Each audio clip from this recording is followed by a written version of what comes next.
día más, con la gracia del Señor, proseguimos el comentario del Catecismo de nuestra Madre, la Iglesia. Buenos días, ¿con quién hablamos? Sí, buenos días, monseñor. Soy Teresa. Adelante, Teresa. Quería preguntar, primero, gracias por todo. Yo le quería preguntar, mire, yo colaboro en algunas actividades que se organizan en mi parroquia. Y ayer una persona, un abuelo que próximamente tiene que bautizar a su hijo, me planteó si yo sabía si el niño que debía ser bautizado podía tener dos padrinos en vez de una madrina y un padrino. A ver, yo le dije que a mí me parecía que no, que los padrinos representaban el soporte espiritual del niño en vez de los padres cuando estos faltaban o durante que existía el niño. Entonces, que a mí no me parecía, lo que me respondió que no lo entendía porque no podía tener dos padrinos en vez de un padrino y una madrina, o dos madrinas, que no lo entendía. Entonces, yo no sé cómo explicárselo más. Era esto. Bien, vamos a ver. Hablo un poco sin haber consultado el tema, con el riesgo de que en directo se nos hace una pregunta y seguro que tendría igual más precisiones que hacer si lo pudiese consultar, etcétera. Bueno, es verdad que en la Iglesia existe esa tradición del padrino y de la madrina, y de hecho los libros de registro del bautismo allí pone padrino, madrina. Bien, pero no creo que exista es más bien una tradición, es más bien una costumbre. No creo que exista ningún argumento teológico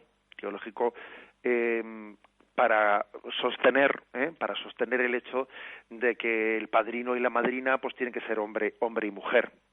Así como, por ejemplo, hay otros temas en los que entramos ya, pues por ejemplo el tema del sacerdocio, el hecho de que Jesucristo eligiese hombres para el sacerdocio y no eligiese mujeres entre los 12 apóstoles, es un tema que la Iglesia no se atreve a cambiar porque está en el inicio de la acción sacramental que el propio Jesucristo realizó y la Iglesia no se siente con capacidad de cambiar lo que Cristo realizó.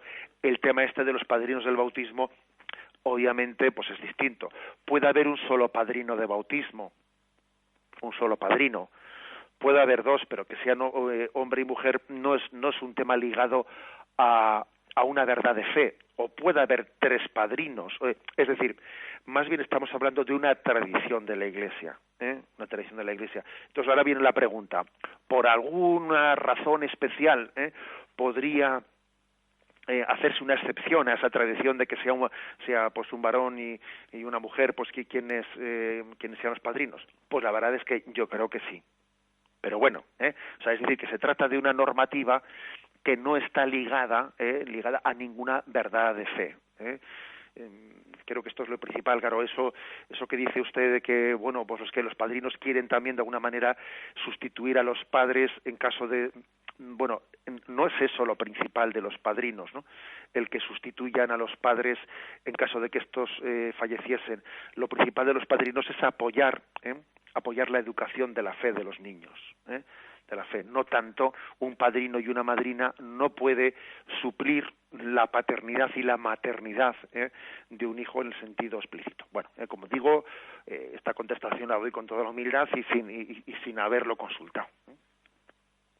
Damos paso a un siguiente oyente. Buenos días. Buenos días. Sí.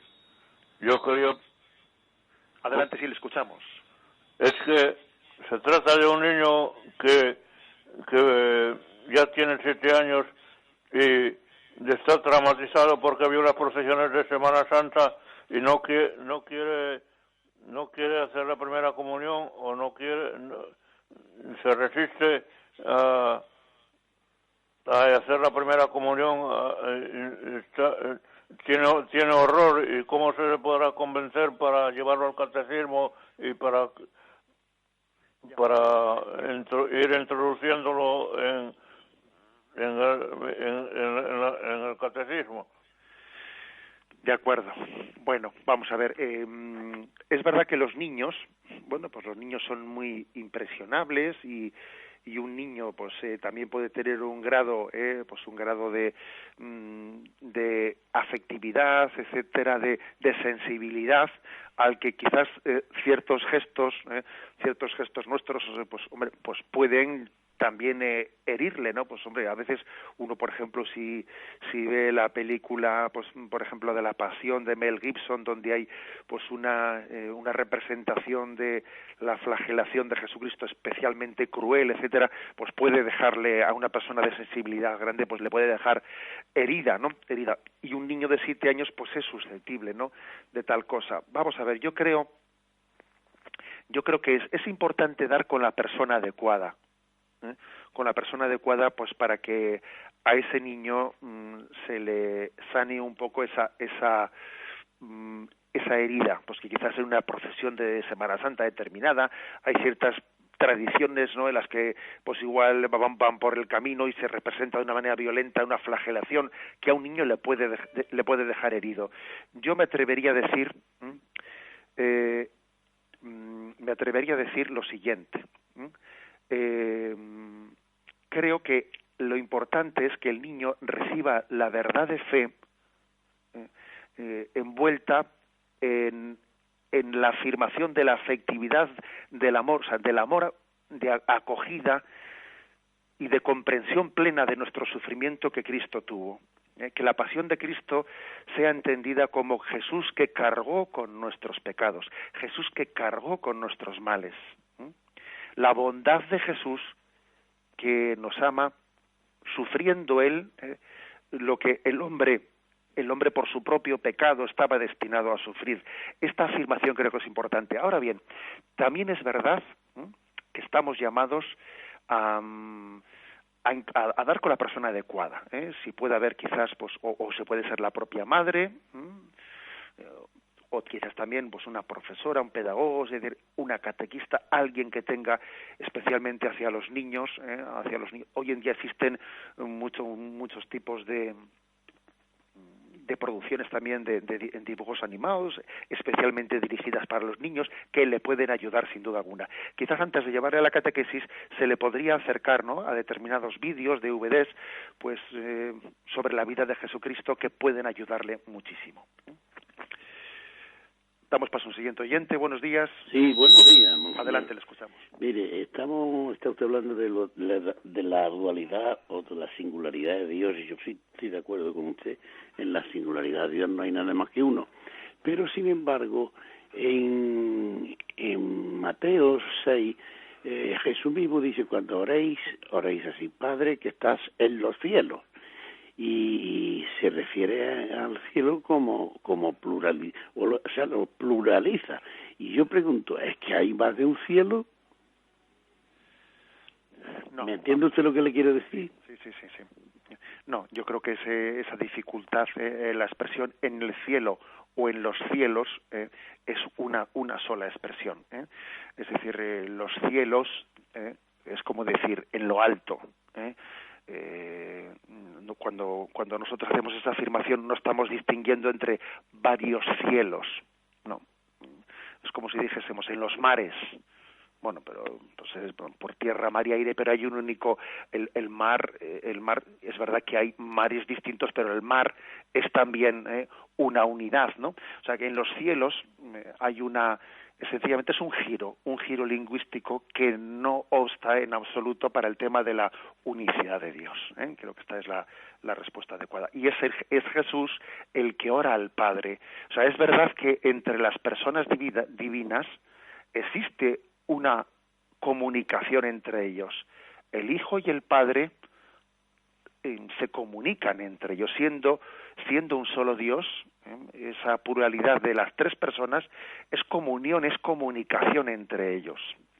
Obviamente es un misterio que nos supera. Yo antes he puesto esa imagen de las tres alianzas unidas. Es un misterio que nos supera, pero bueno, porque lo afirma nuestra fe y no esperamos a entenderlo racionalmente para adherirnos y confesarlo. Aunque sea brevemente, damos paso a una última llamada. Buenos días. Buenos días, monseñor. Sí, adelante, escuchamos. Buenos días, monseñor. Estoy muy agradecido por Radio María y por usted. No sé, necesitaría ayuda espiritual. Yo tuve una experiencia hace 14 años que me he casado y yo dije, bueno, Dios ya no tendrá mucho que ver en mi vida porque había tenido una participación en el Espíritu Santo. Y entonces entraba así en una habitación y salía una mano de mi cintura, se levantó hasta el techo y comenzó a trazar una elipse como la de la Milagrosa. Y cuando iba por la mitad apareció un punto en el medio y siguió trazando el elipse. Y del punto salieron 3 rayos volumétricos de flores, unas como las de la columna del Pilar, otras de nardos y otras de flores con 4 espiras blancas, muy bonito.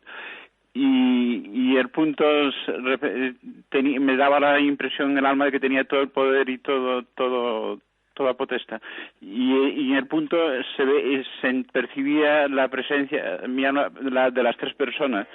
Y desde el punto hasta comenzar la lluvia de flores había como el espacio de una persona.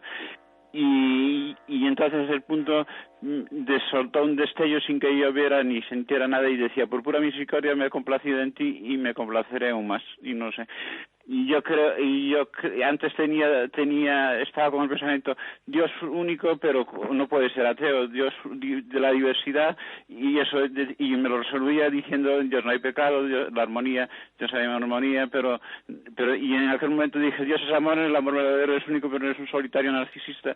Y ya desde entonces ya no he vuelto a tener problemas con la Trinidad. Mire, yo con toda humildad le intento contestar, sabiendo que también no le contesto únicamente a usted, sino que siempre hay pues muchos otros oyentes que también quieren enriquecerse con pues de la participación que usted ha hecho, ¿no? Sí es bueno, comienzo diciendo porque sí es bueno que usted busque pues un director espiritual para que le ayude. Mire, en su intervención, y se lo digo con todo el cariño y sin que mis palabras deseen en lo más absoluto, en lo más mínimo herirle, pero se nota en su intervención pues que usted tiene una confusión entre lo que es la experiencia religiosa y determinadas sensaciones psicológicas. Y a veces ocurre que determinados desequilibrios personales los mezclamos y hacemos de ellos casi una fuente de revelación, cosas que uno cree, ha sentido que ha visto, ha sentido que ha tocado, sentí una mano que me pasaba por la cintura, vi una luz, etcétera. Ese tipo de sensaciones psicológicas no debemos de mezclarlas con la experiencia religiosa, pues porque sencillamente podemos tener cada uno nuestras limitaciones psicológicas. A veces tenemos también una tendencia psicótica en el sentido que tenemos una tendencia a oír o escuchar lo que no existe, etcétera. Y es muy importante que usted tenga un acompañamiento espiritual que le ayude a distinguir entre lo que es experiencia religiosa y lo que son más bien sensaciones psicológicas. Y no apoyar su fe en esas sensaciones psicológicas, sino en la fe que ha sido revelada en Jesucristo. Yo creo que las personas que igual pueden tener esa tendencia que usted manifiesta, pues necesitan un especial acompañamiento, y también oramos por usted porque los que somos acompañantes espirituales pues sabemos que ese tipo de problema pues no es muy frecuente, pero se manifiesta de vez en cuando y requiere cariño y requiere paciencia, pero requiere también sinceridad en los acompañantes espirituales. Me despido con la bendición de Dios Todopoderoso, Padre, Hijo y Espíritu Santo. Alabado sea Jesucristo.